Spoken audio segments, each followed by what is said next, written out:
Hello dears, आज की इस वीडियो में आप सबका स्वागत है। इस वीडियो में हम हिंदी सब्जेक्ट के टॉप 100 क्वेश्चन देखेंगे जो कि वस्तुनिष्ठ प्रकार का है, साथ में इसका एनालाइज भी देखेंगे। ठीक है, तो चलिए वीडियो को स्टार्ट करते हैं। और ये जो क्वेश्चन है 100 क्वेश्चन, इसको हम दो पार्ट में प्रोवाइड करेंगे। ठीक, और ये सम परीक्षक जो ओल्ड क्वेश्चन पेपर है उससे लिया गया है। तो चलिए वीडियो को स्टार्ट करते हैं, देखते हैं। क्वेश्चन नंबर फर्स्ट, निम्नलिखित स्वरों में कंठ तालव्य स्वर है, तो इसका जो राइट आंसर है वो है डी, ए। ठीक है, जैसे कि देखिए, अ है वो कंठ से उत्पन्न होता है, ई है तालु से उत्पन्न होता है, उ है ओंठ से उत्पन्न होता है, ए है कंठ तालु से। तो इसका जो राइट आंसर क्या है वो है डी। ठीक, आगे देखते हैं। क्वेश्चन नंबर 2 है, जब किसी व्यंजन का संयोग उसी व्यंजन के साथ होता है तो उसे क्या कहते हैं? तो उसे संयोग द्वितीय कहते हैं। ठीक है, संयोग द्वितीय, इसका बी राइट आंसर है। जैसे देखिए, इसका परिभाषा है, जब किसी व्यंजन का संयोग उसी व्यंजन के साथ होता है तो उसे संयोग द्वितीय कहते हैं, जैसे कक्का, सच्चा, अन्न आदि। ठीक है, नेक्स्ट देखते हैं। क्वेश्चन नंबर 3, निम्नलिखित व्यंजनों में अघोष, ऊष्म एवं महाप्राण है। ठीक है, तो इसका जो राइट आंसर है वो है सा, सलजम का सा। ठीक, नेक्स्ट इसका जो एनालाइज है वो देखते हैं। तो इसमें क्या होता है, अघोष ध्वनि वो क्या होता है, जिन ध्वनियों के उच्चारण में स्वर तांत्रियों में कंपन न हो उसे अघोष ध्वनि कहते हैं।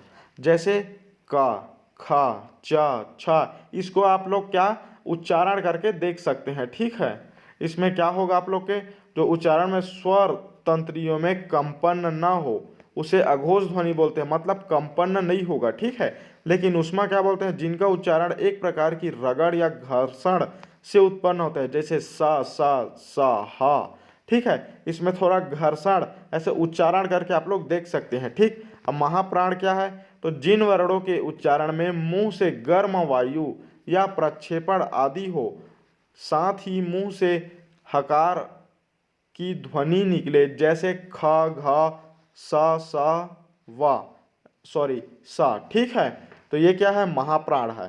तो उपयुक्त विकल्प के आधार पर स ही इसका सही उत्तर है, क्योंकि इसमें भी स है, इसमें भी स है और इसमें भी स है, तीनों में स है। ठीक, नेक्स्ट देखते हैं। क्वेश्चन नंबर 4, निम्नलिखित में से लघु स्वर कौन सा है? तो इसका जो राइट आंसर है वो है री। ठीक है, ये क्या है, लघु स्वर है। इसका एनालाइज देखते हैं। मात्रा उच्चारण के आधार पर स्वर वर्ण 3 प्रकार के होते हैं। ठीक है, ह्रास स्वर, इसमें एक मात्रिक या मूल स्वर भी कहते हैं, इसे उच्चारण में समय कम लगता है। ठीक है, उदाहरण के लिए जैसे अ ई उ, सॉरी, अ ई उ री। ठीक, अब दीर्घ स्वर क्या है, इसे द्विमात्रिक स्वर भी कहते हैं, उच्चारण में ह्रास से दोगुना समय लगता है, जैसे आ ई उ ए ओ औ। ठीक, इसमें क्या दोगुना समय लगता है। ठीक है, प्लुत स्वर, तो ये क्या है, इसे त्रिमात्रिक स्वर कहते हैं, उच्चारण में है ह्रास्व से तिगुना समय लगता है। ठीक है, उदाहरण के लिए क्या है, राहम, राहम। ठीक है, ये क्या है, अ पढ़ते हैं ना इसको, जैसे अपन लोग दोहा में देखते हैं। ठीक है, दोहा छंद, इसमें क्या पढ़ते हैं, अहम। ठीक, तो ये क्या हो गया, राहम, मतलब इसमें 3 मात्रा का प्रयोग है ऐसा लग रहा है। ठीक है, नेक्स्ट इसका देखते हैं। क्वेश्चन नंबर 5, विसर्ग किस वर्ग से संबंधित है? तो जो विसर्ग है वो किससे संबंधित है, वो है कंठव्य से संबंधित है। ठीक है, कंठव्य, जैसे कंठ जो वर्ग है वो क्या है, आ, क वर्ग, ह और विसर्ग। क वर्ग क्या होता है, क ख ग घ, ये क वर्ग में आता है। ठीक है, और विसर्ग। ठीक, नेक्स्ट देखते हैं इसी प्रकार। क्वेश्चन नंबर 6, निम्नलिखित शब्दों में से स्त्रीलिंग संज्ञा शब्द कौन सा है? ठीक है, तो इसमें जो ऑप्शन दिया हुआ है, चील है, उल्लू है, केचुआ है, पक्षी है। तो इसमें पूछा गया कि स्त्रीलिंग संज्ञा शब्द, ठीक है, तो वो है चीन। ठीक, नेक्स्ट देखते हैं। क्वेश्चन नंबर 7, पुल्लिंग स्त्रीलिंग का गलत जोड़ा कौन सा युग्म है? तो जो पुल्लिंग है और स्त्रीलिंग है, इसका क्या है, गलत जोड़ा कौन सा है? तो इसको आप लोग देखिए, लाला दिया है, लालाइन दिया है। ठीक है, उसके बाद सकुल, सकुलाइन। ठीक, बाघ, बाघनीन, और डी दिया है मामा, मुमानी। तो ये क्या है, डी इसका जो मतलब है वो क्या है, जो मेल नहीं खा रहा है। ठीक है, क्योंकि मामा का क्या होगा, मामी होगा, तो स्त्रीलिंग और पुल्लिंग का ये मेल नहीं खा रहा है, इसलिए इसका जो राइट आंसर है वो है डी। ठीक, आगे देखते हैं क्वेश्चन नंबर 8। एक वचन बहुवचन का गलत जोड़ा कौन सा युग्म है। ठीक है, तो इसमें पहला है एक वचन, ठीक है, और डेश के बाद दूसरा दिया रहेगा वो बहुवचन है। तो दिया है साला सालाएं, बुढ़िया बुढ़िया, राजा राजाएं, रानी रानियां। तो इसमें क्या आएगा, राजा राजाएं आएगा। ठीक है, क्योंकि इसका बहुवचन ये नहीं है।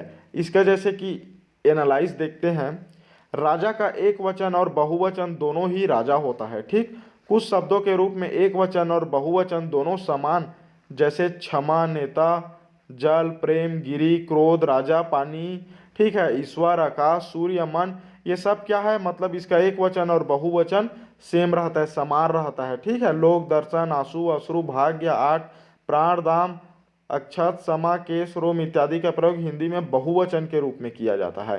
ठीक, नेक्स्ट देखते हैं इसके आगे क्वेश्चन नंबर 9।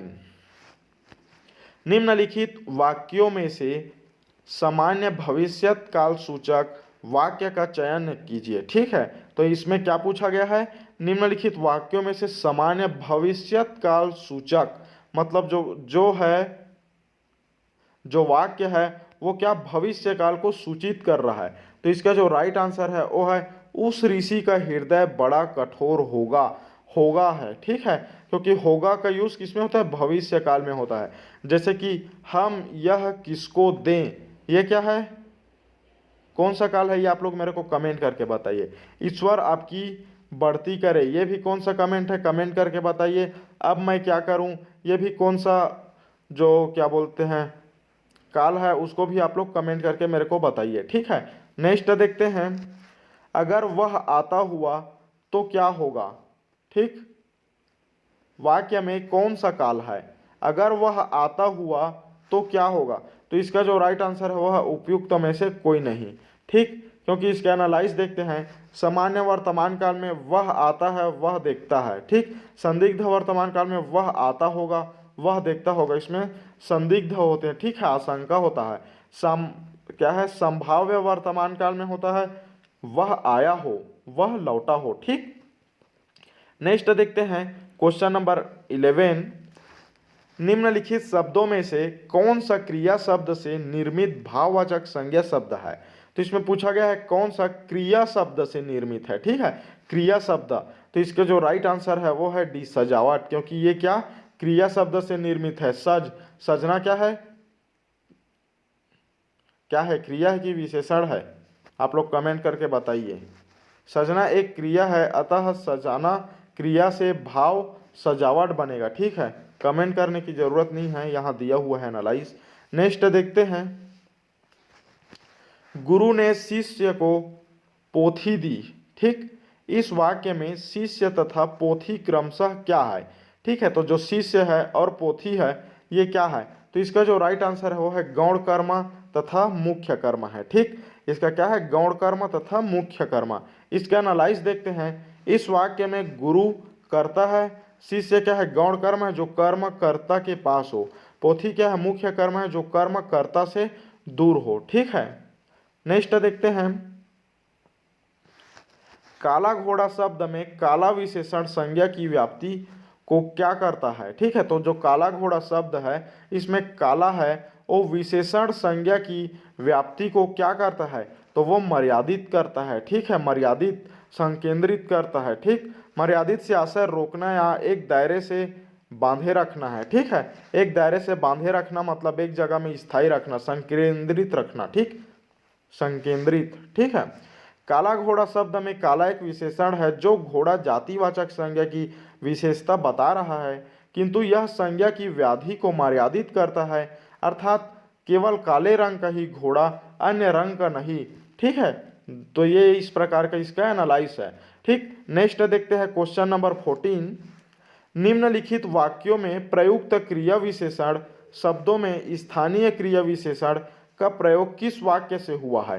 तो इसका जो राइट आंसर है वो है ए, तुम मेरी मदद पत्थर करोगे। ठीक है, तो इसका क्या बोला गया है, वाक्य में प्रयुक्त क्रिया विशेषण शब्द में स्थानीय क्रिया विशेषण का प्रयोग किया किस वाक्य में हुआ है। तो इसका राइट आंसर है ए, तुम मेरी मदद करोगे। ठीक है, इसका एनालाइज देखते हैं, स्थानीय क्रिया विशेषण ऐसा क्रिया विशेषण जो बिना रूपांतर के किसी विशेष स्थान में आते हैं, जैसे तुम मेरी मदद पत्थर करोगे। ठीक है, नेक्स्ट देखते हैं, क्वेश्चन नंबर 15 है, गुरु भाई शब्द में कौन सा समास है? तो गुरु भाई शब्द में विलोपित समास है। ठीक है, जो कि इसमें ऑप्शन में नहीं दिया हुआ है।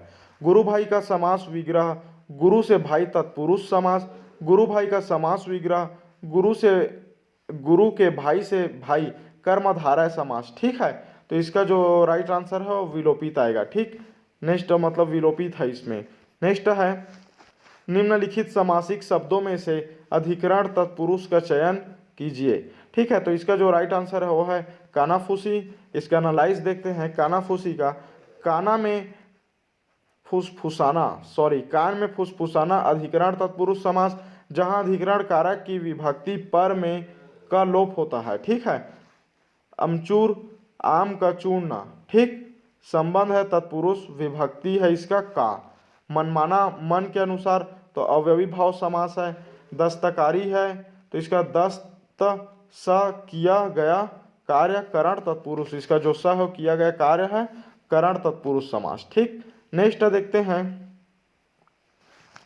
समसामयिक शब्द निल्पित कर्मधारय समास के किस विभेद के अंतर्गत है? तो इसका जो राइट आंसर है वो है सी, विशेषणोभय पद। ठीक है, इसके आगे देखते हैं एनालाइज। कर्मधारय समास के 4 भेद होते हैं। ठीक, कौन कौन से भेद होते हैं? इसका पहला दिया हुआ है विशेषण पूर्व पद, जिसमें पहला पद विशेषण होता है। उदाहरण के लिए जैसे नील गाय, महात्मा, नील कमल, काली मिर्च, कृष्ण सर्प, पीताम्बर, दीर्घायु। ठीक है, दूसरा होता है विशेष्य पूर्व पद, जिसमें क्या दिया हुआ है? पहला पद विशेष्य होता है। उदाहरण के लिए मुनिवर, पुरुषोत्तम, नराधम, देशांतर। तीसरा होता है विशेषोभय पद। ठीक है, दोनों पद विशेषण होते हैं। उदाहरण के लिए है नीलपित, नीला पीला, शीतोष्ण है ठंडा गर्मा, किया बेकिया, अधूरा छोड़ दिया गया है। ठीक, नेक्स्ट देखते हैं विशेषोभय पद। ठीक है, विशेषोभय पद दोनों पद विशेष्य होते हैं। ठीक है, उदाहरण के लिए जैसे आम्र वृक्ष, आम है जो वृक्ष है। ठीक है, वायस दंपत्ति। ठीक है, वायस दंपत्ति, वायस है जो दंपत्ति है। ठीक, तो इस प्रकार इसका जो 4 प्रकार होता है। नेक्स्ट है क्वेश्चन नंबर 18, निम्नलिखित शब्दों में से कौन सा वैकल्पिक द्वंद्व समास है? तो इसका जो राइट आंसर है वो है पाप पुण्य। ठीक है, जो पाप पुण्य है ये क्या है? वैकल्पिक द्वंद्व समास है। जैसे द्वंद्व समास के 3 भेद होते हैं। एक होता है इतरेतर द्वंद्व समास। ठीक है, इतरेतर द्वंद्व समास, समाहार द्वंद्व समास, वैकल्पिक द्वंद्व समास। तो जो इतरेतर द्वंद्व समास होता है इसमें होता है 2 संज्ञाएं अपनी प्रधानता रखते हैं। जैसे भाई बहन, गौरी शंकर, इसमें क्या होता है? 2 संज्ञा होता है, भाई बहन संज्ञा है, हरिहर संज्ञा है। ठीक है, उसी प्रकार जो समाहार है इसमें क्या होता है? पृथक पृथक अर्थ न रखकर समूह का बोध कराता है। जैसे तन मन धन, रुपया पैसा, साग पान। ठीक है, 31 32। ठीक है, ये क्या है? ये समूह का बोध करा रहा है। ठीक है, ये क्या? पृथक पृथक अर्थ न रखकर एक समूह का बोध करा रहा है। जैसे वैकल्पिक द्वंद्व है, तो वैकल्पिक द्वंद्व में क्या होगा? विपरीतार्थ शब्दों का योग होगा। जैसे सुख दुख, गुण दोष, इसमें क्या है? विपरीत विपरीत है ना। सुख का विपरीत क्या होता है? दुख। गुण का होता है दोष। ठीक है, पाप का पुण्य, थोड़ा का बहुत, ये क्या है? विपरीतार्थ शब्द होता है, इसको बोलते हैं वैकल्पिक द्वंद्व। ठीक, इससे आगे देखते हैं नेक्स्ट क्वेश्चन नंबर 19, हिंदी में मूल स्वरों की संख्या कितनी है? तो जो हिंदी है इसमें मूल स्वरों की संख्या वो है 4। ठीक है, कौन कौन सा है उसको देखते हैं। तो इसमें का मूल स्वर है वे स्वर जिसका उच्चारण किसी अन्य स्वरों की सहायता के बिना की जाती है, उन्हें मूल स्वर कहते हैं। और इन्हीं स्वरों के मेल से अन्य स्वरों की उत्पत्ति होती है। ठीक है, ये 4 स्वर मूल स्वर हैं, अ ई उ री। ठीक, ये मूल स्वर है। नेक्स्ट क्वेश्चन है अघोष अल्प प्राण व्यंजन प्राण का चयन कीजिए। तो इसमें बोला गया है अघोष अल्प प्राण व्यंजन प्राण का चयन, तो इसमें क्या आएगा? का आएगा। ठीक है, का। नेक्स्ट देखते हैं अघोष क्या है? जिन ध्वनि के उच्चारण में स्वर मतलब तंत्रिका है, इसको मैं प्रीवियस जो पहले क्वेश्चन है उसमें भी बता दिया हूँ, आप लोग पढ़ लेना। ठीक है, और ये अल्प प्राण क्या है? उसमें हम महाप्राण बताए थे, इसमें अल्प प्राण देख लीजिए। जिन वर्णों के उच्चारण में मुंह से गर्म वायु का प्रक्षेपण कम मात्रा में होता है उसे अल्प प्राण ध्वनि कहते हैं। जैसे क, घ या टमाटर, ये जो है पढ़ लेना, ठीक है। तो इसका जो राइट आंसर आएगा वो का आएगा, ठीक, क्योंकि का इसमें भी है और का इसमें भी है। नेक्स्ट है क्वेश्चन नंबर 21। हिंदी में पश्च स्वर है, तो पश्च स्वर क्या होता है? पश्च स्वर में जीभ का पश्च भाग प्रयोग होता है, ठीक है। जैसे इसका जो राइट आंसर है उ उ ओ, ठीक, उ उ ओ, ठीक, ये इसका राइट आंसर है। उच्चारण करके आप लोग देख सकते हैं, इसमें क्या होगा, जीभ का पश्च भाग का प्रयोग होता है, ठीक है। इसका आगे देखते हैं। जीव्या के प्रयोग के आधार पर स्वर के प्रकार अग्र स्वर होता है। स्वरों के उच्चारण में जीभ का अग्र भाग प्रयोग होता है। जैसे उच्चारण करके देखिए ई ए, ठीक है। मध्य या केंद्रीय स्वर देखिए, स्वरों के उच्चारण में जीभ का मध्य प्रयोग होता है। जैसे उदाहरण के लिए आ, ठीक। पार्श्व स्वर क्या होता है? पार्श्व स्वर स्वरों के उच्चारण में जीभ का पार्श्व भाग प्रयोग में होता है, मतलब जो पिछला भाग है वो। उदाहरण के लिए उ ओ, ठीक है। हमारा जो जीभ है वो हमारे मुंह के ऊपर में लटका हुआ है, ठीक है। कई लोग बोलते हैं उसको नीचे में जुड़ा है, तो ये क्या है, जीभ जो है वो लटका हुआ है, ठीक। नेक्स्ट देखते हैं आगे क्वेश्चन नंबर 22। कवें की स्थिति के आधार पर स्वर के कितने प्रकार है? तो जो कवें की स्थिति के आधार पर स्वर का जो प्रकार है वो दो है। तो देखिए कवें की स्थिति के आधार पर दो कौन सा प्रकार है? एक है मौखिक, दो है अनुनासिक स्वर, ठीक है। मतलब क्या है, निरनुनासिक या फिर अनुनासिक, ठीक। नेक्स्ट देखते हैं अवरोधी व्यंजन है। तो अवरोधी व्यंजन क्या होता है, इसका एनालाइज देखेंगे बाद में। इसका जो राइट आंसर होगा हवा रुक जाती है, ये क्या है, अवरोधी व्यंजन है, ठीक है। तो इसमें जो राइट आंसर है वो क्या है, सी, हवा रुक जाती है। इसका एनालाइज देखते हैं। अवरोधी व्यंजन वे व्यंजन जिनके उच्चारण में हवा पूरी तरह रुक जाती है उसे अवरोधी व्यंजन कहते हैं। मतलब जैसे पा, फा, बा, भा, मा, इसका आप लोग उच्चारण करके देख सकते हैं। इसको क्या है, प वर्ग है। प वर्ग में क्या कहता है, प फ ब भ म, ये 5 आते हैं, ठीक है। वैसी प्रकार क में क्या होता है, क ख ग घ ञ, ठीक, क ख ग घ ञ, ठीक, ये आएगा क वर्ग में। उसी प्रकार ट वर्ग में क्या आएगा, ये आप लोग मेरे को कमेंट करके बताइए, ठीक है। ट वर्ग और ट वर्ग और त वर्ग में त और ट, ठीक। तो कौन कौन सा आएगा आप लोग बताइए, या फिर क और ट एक ही में होता है, ये आप लोग बताना, ठीक है। नेक्स्ट देखते हैं क्वेश्चन नंबर 24। किसी भी भाषा में वर्तनी की एक रूपता स्थिर की जाती है। तो इसका जो राइट आंसर है वो है ए, ध्वनियों की सुंदरता के लिए किसी भी भाषा में वर्तनी की एक रूपता स्थिर की जाती है, ठीक है। तो किस लिए, तो ध्वनि की सुंदरता के लिए किया जाता है, ठीक। नेक्स्ट है क्वेश्चन नंबर 25। लिंग किसे कहते हैं? तो लिंग क्या दिया हुआ है इसमें, ऑप्शन ए है वस्तु को, प्रकृति को, शब्द के अर्थ को, शब्द की जाति को। तो इसका जो राइट आंसर है शब्द की जाति को लिंग कहते हैं, ठीक है। या फिर शब्द का जो प्रकार है उस शब्द को ही लिंग कह सकते हैं एक तौर पे। जैसे कि कोई सा भी शब्द है, जैसे कि क्या है, टेबल है, ठीक है, या कोई जैसे मोहन है, ठीक। तो मोहन कौन सा लिंग में आएगा, वो क्या में आएगा, पुल्लिंग में आएगा, ठीक। उसी प्रकार स्त्रीलिंग, ये आप लोग लिंग देख सकते हैं। मतलब ये शब्द की जाति को ही बोलेंगे पर्टिकुलर, लेकिन ये एग्जाम्पल के तौर पे है, ठीक है। शब्द की जाति को लिंग कहते हैं। लिंग से हमें संज्ञा के पुरुष या स्त्री जाति होने का बोध होता है, ठीक। नेक्स्ट देखते हैं हिंदी में वचन के कितने प्रकार होते हैं।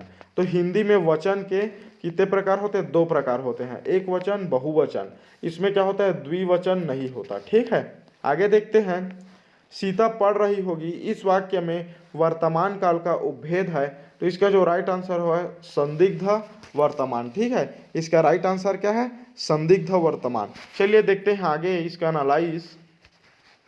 वर्तमान काल क्या होता है, वर्तमान काल में घटित हो रहे घटनाओं को स्पष्ट करता है। जैसे वर्तमान काल के 6 भेद होते हैं। पहला क्या है, सामान्य वर्तमान काल, जिसमें सामान्य रहता है, ठीक है। वर्तमान समय में कार्य का होना या करना पाया जाता है या बताता है, उसे सामान्य वर्तमान काल कहते हैं। जैसे मैं खाता हूँ, ये क्या है, सामान्य वर्तमान काल। लेकिन तत्कालिक वर्तमान काल क्या है, इसमें यह पता चलता है कि किसी कार्य का अभी भी जारी है, ठीक है। इसको क्या बोलते हैं, तत्कालिक वर्तमान काल। जैसे कि कार्य का पूर्ण होना नहीं हुआ होता है, ठीक। तो इसमें क्या है, जैसे मैं खा रहा हूँ, मैं यहाँ खाना खा रहा हूँ, मतलब वो कार्य क्या है, कंटिन्यूटी है, ठीक है, मतलब वो प्रोग्रेस में है, अभी चल ही रहा है, खत्म नहीं हुआ है, पूर्ण नहीं हुआ है, इसलिए कौन सा आएगा, तत्कालिक वर्तमान काल। अब है पूर्ण वर्तमान काल, इसमें वर्तमान काल में कार्य की सिद्धि को बोध होता है। जैसे वह आया है, मतलब वो क्या, कोई भी इंसान यहाँ आ गया, मतलब वर्तमान काल का सिद्ध पता चल गया, पूर्ण हो गया, तो ये क्या है, पूर्ण वर्तमान काल। उसी प्रकार संदिग्ध वर्तमान काल होता है, किसी के होने में संदेह पाया जाता है, जैसे सीता पढ़ रही होगी, सीता खेल रही होगी, होगी वर्ड क्या है, संदिग्ध है, ठीक है, इसलिए इसमें क्या आएगा, संदिग्ध वर्तमान काल आएगा, ठीक है। अब देखिए संभाव्य वर्तमान काल क्या होता है, इसमें कार्य वर्तमान में पूरा होने की संभावनाएं होती है, जैसे उदाहरण वह आया हो, ठीक है, ये क्या है, संभाव्य वर्तमान काल है, ठीक। आगे देखते हैं इसका हेतु हेतुमद वर्तमान काल। ये क्या होता है, वर्तमान काल की कोई क्रिया दूसरी क्रिया पर निर्भर हो तो उसे हेतुमद वर्तमान काल कहते हैं। जैसे कि देखते हैं, यदि वह चला गया हो तो फटाफट बंद कर दो, ठीक है, मतलब वह चला गया हो, कोई व्यक्ति है वो चला गया, ठीक है, ये क्या है, एक वर्ड हुआ। फिर क्या है, फटाफट कार्य को बंद कर दो, ये क्या है, दूसरा वर्ग हुआ। तो इसी में बोला गया कि वर्तमान काल में कोई क्रिया दूसरी क्रिया पर निर्भर हो, मतलब चला गया क्रिया है और बंद करना एक क्रिया है, तो ये पहली पे दूसरी क्रिया निर्भर है, ठीक है, यदि ये गया होगा तब, नहीं गया होगा तो नहीं बंद करना है, ऐसा टाइप का निर्भर है, इसलिए क्या है, हेतुमद वर्तमान काल है, ठीक। नेक्स्ट देखते हैं क्वेश्चन नंबर 28। परीक्षार्थी कक्षा से निकले हैं, यह भूतकाल के किस रूप का उदाहरण है, ठीक है, तो इसमें बोला गया है परीक्षार्थी कक्षा से निकले हैं, तो क्या भूतकाल के किस रूप का वर्णन है, तो इसका जो राइट आंसर है वो है आसन्न भूतकाल का, ठीक है। भूतकाल भी कई प्रकार का होता है, मतलब ये कितने 6 प्रकार का होता है भूतकाल, ठीक है। तो भूतकाल क्या होता है, कार्य या व्यापार की समाप्ति का बोध होता है, उसको क्या बोलते हैं, भूतकाल बोला जाता है। इसका कितना 6 उपभेद होता है।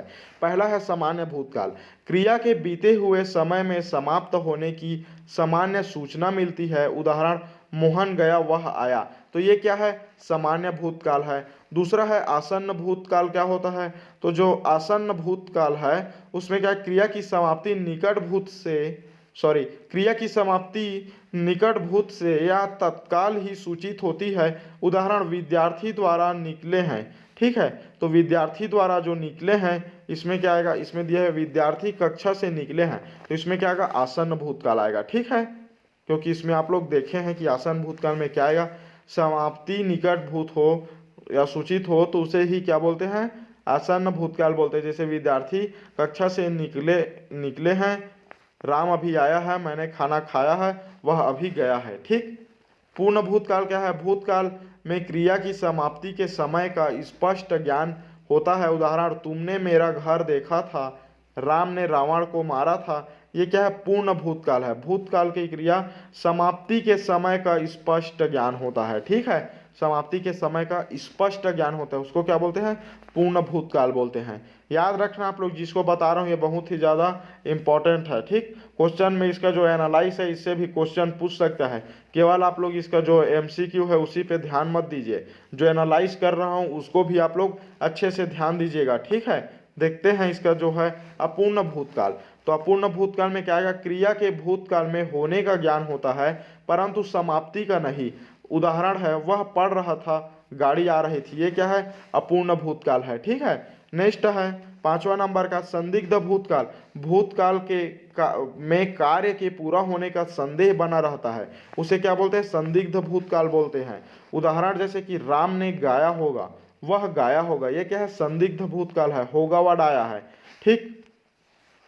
नेक्स्ट है हेतुमत भूतकाल, यह पता चलता है कि क्रिया भूतकाल में होने वाली है परंतु किसी कारणवश नहीं हो सकी, उसे क्या बोलते हैं, हेतुमत भूतकाल बोलते हैं, ठीक है। नेक्स्ट देखते हैं संज्ञा के रूप में परिवर्तन होता है तो क्या कहलाता है, तो किसके कारण होता है, तो लिंग वचन परसर्ग के कारण होता है, ठीक है। जो संज्ञा के रूप में परिवर्तन होता है वो किसके कारण होता है, लिंग वचन परसर्ग के कारण, मतलब ये संज्ञा किस में बदलता है, सर्वनाम में बदलता है। देखते हैं विकारी शब्द से आशय वे शब्द से है जिसमें लिंग वचन और कारक परसर्ग के कारण परिवर्तन होता है। संज्ञा एक विकारी शब्द है, ठीक है। यहाँ परसर्ग का मतलब होता है कारक, ठीक। आगे देखते हैं क्वेश्चन नंबर 30। निजवाचक सर्वनाम का प्रयोग निम्नलिखित में से किस वाक्य में हुआ है? तो जो निजवाचक सर्वनाम है इसका प्रयोग किसमें हुआ है? तो इसका जो राइट आंसर है आप भला तो जग भला, इसमें क्या है? निजवाचक सर्वनाम है। जैसे कि इसका जो एग्जाम्पल हो देखते हैं, एनालाइज। जिस सर्वनाम शब्दों का प्रयोग वक्ता स्वयं के लिए करता है उसे निजवाचक सर्वनाम कहते हैं। जैसे इसमें आप भला तो जग भला, इसमें वक्ता है जो बोलने वाला है वो स्वयं के लिए यूज किया है, ठीक है। जैसे आप खुद स्वतः स्वयं, ठीक। उदाहरण के लिए आप भला तो जग भला, मैं स्वयं चला जाऊंगा, ये क्या है? खुद पे अपने जो स्वयं है उसके लिए कर रहे हैं, ठीक है। प्रयोग किसके लिए? स्वयं के लिए कर रहे हैं, तो उसे क्या बोलेंगे? निजवाचक सर्वनाम बोलेंगे, ठीक। आगे देखते हैं क्वेश्चन नंबर 31। निम्नलिखित में से कौन सा वाक्य विशेषण रहित है? ठीक है, तो इसमें बोला गया कि विशेषण रहित है, तो इसका जो ऑप्शन दिया हुआ है रोटी मत खाओ, ऐसा ना हो कोई आ जाए, हरी पड़ता है, वह तुम में बढ़कर है, ठीक है। तो इसमें क्या है? विलोपित है, ठीक। मतलब इसका जो वाक्य विशेषण रहित है, मतलब जिसमें वाक्य विशेषण नहीं है, तो इसका कौन सा राइट आंसर है? जिन लोग मेरा पहले हिंदी का वीडियो देखे थे उन लोग को पता होगा कि इसका आंसर क्यों आएगा, क्योंकि मैं उसमें विशेषण, वाक्य विशेषण बताया हुआ हूँ, ठीक है। जिन लोग नहीं देखे हैं उन लोग लिंक डिस्क्रिप्शन में है, जाके देख सकते हैं। इसका आंसर मेरे को आप लोग कमेंट करके बताइए, और जिन लोग कमेंट करके बताते हैं उन लोग क्वेश्चन नंबर भी डालना, ठीक है। हैशटैग के साथ क्वेश्चन नंबर भी डाला करिए, ताकि पता चले कि इस नंबर का क्वेश्चन का आंसर ये आप लोग कमेंट करके बताए हैं, ठीक है। नेक्स्ट देखते हैं क्वेश्चन नंबर 32। व्युत्पत्ति की दृष्टि से धातु कितने प्रकार की होती है? तो जो व्युत्पत्ति है यहाँ पे धातु का मतलब मटेरियल से नहीं है, पदार्थ से नहीं है, ठीक है। धातु का मतलब हिंदी में जो व्याकरण है वो धातु से है, तो इसका जो राइट आंसर है वो है 2, ठीक है। कौन सा? मूल धातु और यौगिक धातु, ठीक। नेक्स्ट देखते हैं समास का अर्थ क्या होता है? तो समास का अर्थ होता है संक्षेप, ठीक है। नेक्स्ट है क्वेश्चन नंबर 34। हिंदी में समास का अनुशीलन निम्नलिखित में से किसके आधार पर हुआ है? तो जो समास है उसका अनुशीलन बोला है किसके आधार पे हुआ है? तो वो है संस्कृत व्याकरण के आधार पे। मतलब इसका जो उद्गमन है, ठीक है, वो किसके आधार पे हुआ है? तो संस्कृत व्याकरण के आधार पे। तभी जो समास है वो संस्कृत जो व्याकरण है उससे मिलता जुलता है। हिंदी में समास का अनुशीलन संस्कृत व्याकरण के आधार पर हुआ है, ठीक। मतलब इसका उद्भव। नेक्स्ट है द्वंद्व समास कितने भेद होते हैं? ठीक, सॉरी ना, द्वंद्व समास के कितने भेद होते हैं? तो इसका जो राइट आंसर है वो है 3 भेद होते हैं, ठीक है। इसका जो मैं वो क्या बोलते हैं दिया हूँ वो प्रश्न क्रमांक 18 में आप लोग को पहले से दे दिया हूँ, जिसको आप लोग रिवाइज करके देख सकते हैं, ठीक। लेन देन कौन सा समास है? तो जो लेन देन है वो कौन सा समास है? वो है इतरेतर द्वंद्व समास, ठीक। द्वंद्व समास के बारे में आप लोग को पहले भी बता चुका हूँ, आप लोग का जो क्वेश्चन नंबर 18 है उसमें जाके देख सकते हैं, ठीक है। लेकिन इतरेतर द्वंद्व समास क्या होता है? इस समास में दोनों संज्ञाएं, जो संज्ञा है, जो पद है, वो अपनी प्रधानता रखते हैं। जैसे लेन देन, ठीक, ये अपनी दोनों क्या प्रधानता रख रहा है। जैसे पहले में लेना, दूसरे में देना, ये दोनों अपने अपने लिए क्या है? विशिष्ट है, ठीक है। दोनों अपने लिए प्रधानता रख रहे हैं, महत्व दे रहे हैं, ठीक। अपने आप को ज्यादा मतलब फोकस करें, ठीक है। आगे देखते क्वेश्चन नंबर 37। महर्षि का सही संधि विच्छेद चुनिए। तो जो महर्षि है इसका संधि विच्छेद है आंसर नंबर डी, महा प्लस ऋषि। जैसे कि महा प्लस ऋषि, महर्षि गुण स्वर संधि है, ठीक है, याद रखना। आ प्लस ऋषि अर, इसका क्या हो रहा है? मात्रा हो रहा है। जैसे महा इसमें क्या नहीं कर रहा है? अ नहीं कर रहा है, और इसी में क्या है? ऋषि आ रहा है, इसलिए ये क्या हुआ? अर निकला, इसलिए इसमें क्या है? गुण स्वर संधि है। जिन लोग को गुण स्वर संधि, ये स्वर संधि, व्यंजन संधि, ये सब का ट्रिक अगर सीखना चाहते हो उन लोग मेरे को कमेंट करके बताइए, हैशटैग में कमेंट कीजिए कि सर जो संधि है उसका आप लोग ट्रिक बताइए बोल के, ठीक है। उसका मैं ट्रिक बताऊंगा कि संधि है उसका आप लोग कैसे हल करेंगे, ठीक। नेक्स्ट देखते हैं पावक का संधि विच्छेद चुनिए। तो सही संधि विच्छेद क्या होगा? तो इसका होगा पौ प्लस अक, पावक, ठीक। तो कौन सा संधि है? अयादि स्वर संधि। इसका आप लोग मेरे को कमेंट करके बताना, तब मैं आप लोग को बताऊंगा, इसका जो पर्टिकुलर है वीडियो वो प्रोवाइड कराऊंगा, ठीक है। आगे देखते हैं स्वर संधि के कितने भेद होते हैं? तो स्वर संधि के 5 भेद होते हैं, ठीक है। कौन कौन सा होता है? दीर्घ स्वर संधि, वृद्धि स्वर संधि, अयादि स्वर संधि, गुण स्वर संधि, यण स्वर संधि। ठीक है, ये क्या होता है? स्वर संधि होता है। ठीक, इसका भेद होता है। नेक्स्ट देखते हैं, ये आप लोग कमेंट करके बताइए कि संधि कितने प्रकार के होते हैं? स्वर, व्यंजन, विसर्ग। ठीक है, ये तीनों प्रकार के होते हैं, कमेंट मत कीजिएगा। नेक्स्ट देखते हैं क्वेश्चन नंबर 40, यदि विसर्ग के पहले अ हो और बाद में क ख स में से कोई वर्ण हो तो क्या होगा? ठीक है, तो ए दिया हुआ है विसर्ग का लोप हो जाता है। ठीक है, बी दिया हुआ है विसर्ग का च में परिवर्तन हो जाता है, सी दिया है विसर्ग ज्यों का त्यों रहता है, डी दिया उपरोक्त सभी। तो इसमें पूछा गया है विसर्ग के पहले अ हो और बाद में क ख ग में से कोई वर्ण हो तो क्या होगा? ठीक है, तो इसका पहले एनालाइज देख लीजिए। यदि विसर्ग के पहले अ हो और बाद में क ख हो तो संधि के समय विसर्ग अपरिवर्तित रहता है। ठीक है, इसमें क्या बोला है? विसर्ग क्या रहता है? अपरिवर्तित रहता है। ठीक है, ज्यों का त्यों नहीं रहता, ये गलत। विसर्ग का च में परिवर्तन हो जाता है, गलत। विसर्ग का लोप हो जाता है, ये भी गलत। उपयुक्त सभी गलत, इसलिए इसका जो क्वेश्चन है उसका आंसर नहीं बताएगा ही, ये है विसर्ग अपरिवर्तित रहता है। जैसे प्रातः प्लस काल प्रातः काल, पयः प्लस पान पायपान। ठीक है, पैपान। ठीक है, पयः पान पयः पान। ठीक, ये इसका आंसर है। नेक्स्ट 41 नंबर का क्वेश्चन है, वर्तनी की दृष्टि से कौन सा शब्द सही है? व्यवसायक। ठीक, तो इसका जो राइट आंसर है वह व्यवसायिक रहेगा। तो वर्तनी की दृष्टि से जो इसका शब्द दिया हुआ है व्यवसायक, इसका राइट आंसर है व्यवसायिक, बी इसका राइट आंसर है। ठीक है, शुद्ध वर्तनी व्यवसायिक होगा। नेक्स्ट देखते हैं क्वेश्चन नंबर 42, निम्नलिखित में से सही वर्तनी का चयन कीजिए। तो हाथनीन के बच्चे का झुंड जा रहा है, क्या बोला है? हाथनीन के बच्चे का झुंड जा रहा है, तो इसका क्या करता है? सही वर्तनी का चयन। तो इसमें क्या आएगा? हाथीनी का क्या आ जाएगा? तो इसका जो राइट आंसर है वो हथनी आ जाएगा, हथीनी। ठीक है, हथीनी शुद्धि वर्तनी है। ठीक, नेक्स्ट देखते हैं क्वेश्चन नंबर 43, निम्नलिखित में से किस शब्द की वर्तनी सही है? तो इसमें बोला गया है किस शब्द की वर्तनी सही है, तो इसमें जो दिया हुआ है राइट आंसर वो है अनुगृहित। ठीक, इसका जो लिखने का वर्तनी है वो क्या है? सही है। ठीक है, क्योंकि इसमें छोटाओं की मात्रा रहता है अनु में।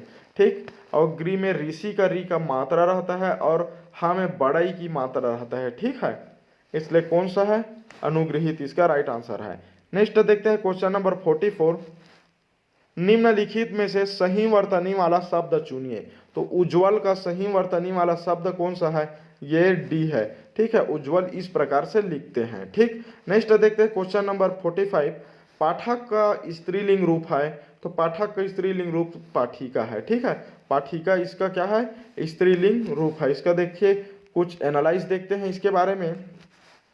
पाठक का स्त्रीलिंग क्या है? पाठिका है। ठीक, लिंग परिवर्तन के समय जिस शब्दों के अंत में अक होता है उसे इक में परिवर्तन कर दिया जाता है। जैसे पाठ का पाठक, सेवक का सेविका, पाठ का पाठिका, सेवक का सेविका, बालक का बालिका, बालक का बालिका। ठीक, तो इसमें बोला गया है कि अंत में अक आता है तो उसे क्या? इक में परिवर्तित कर दिया जाता है। ठीक है, नेक्स्ट देखते हैं, जैसे कि यहाँ देखिए इसको पाठक का उच्चारण करोगे तो लास्ट में अकार है, तो इसमें क्या? पाठिका, तो उसके उच्चारण में क्या कर दिए हैं? ई कर दिए हैं। ठीक है, नेक्स्ट देखते हैं, लास्ट में इका आएगा ना। ठीक है, इका इका ऐसा टाइप का आएगा। नेक्स्ट है क्वेश्चन नंबर 46, मिठाई शब्द का एक वचन से बहुवचन रूप है। तो जो मिठाई शब्द है इसका एक वचन से बहुवचन रूप क्या है? तो वो है मिठाइयाँ रूप है। ठीक है, मिठाइयाँ इसका बहुवचन रूप है। 47 है, निम्नलिखित शब्दों में काल संबंधी शुद्धिकरण कीजिए। वह खाना खाया, तो इसका जो राइट आंसर है उसने खाना खाया, ये क्या है? काल शुद्धिकरण है। ठीक है, इसमें क्या करना है? काल शुद्धिकरण करना है। ठीक, काल संबंधित। नेक्स्ट देखते हैं क्वेश्चन नंबर 48, निम्नलिखित वाक्यों को शुद्ध करके लिखिए। घोड़ा के पानी पिलाओ। ठीक, घोड़ा के पानी पिलाओ, तो इसका शुद्ध वाक्य क्या होगा? घोड़ा को पानी पिलाओ। ठीक, नेक्स्ट देखते हैं क्वेश्चन नंबर 49, भारत शब्द संज्ञा के निम्नलिखित में से किस प्रकार को बतलाता है? तो तो ये क्या बतलाता है, व्यक्तिवाचक संज्ञा को बतलाता है, भारत। ठीक है, व्यक्तिवाचक संज्ञा क्या होता है, संज्ञा के वह रूप जिसमें केवल एक का बोध हो उसे व्यक्तिवाचक संज्ञा कहते हैं। किसी व्यक्ति का बोध हो उसे क्या बोलते हैं, व्यक्तिवाचक संज्ञा। जैसे भारत, चीन, अमेरिका, रामायण, महाभारत, राहुल द्रविड़ आदि। ठीक है, ये क्या है, व्यक्तिवाचक संज्ञा है। नेक्स्ट देखते हैं क्वेश्चन नंबर 50।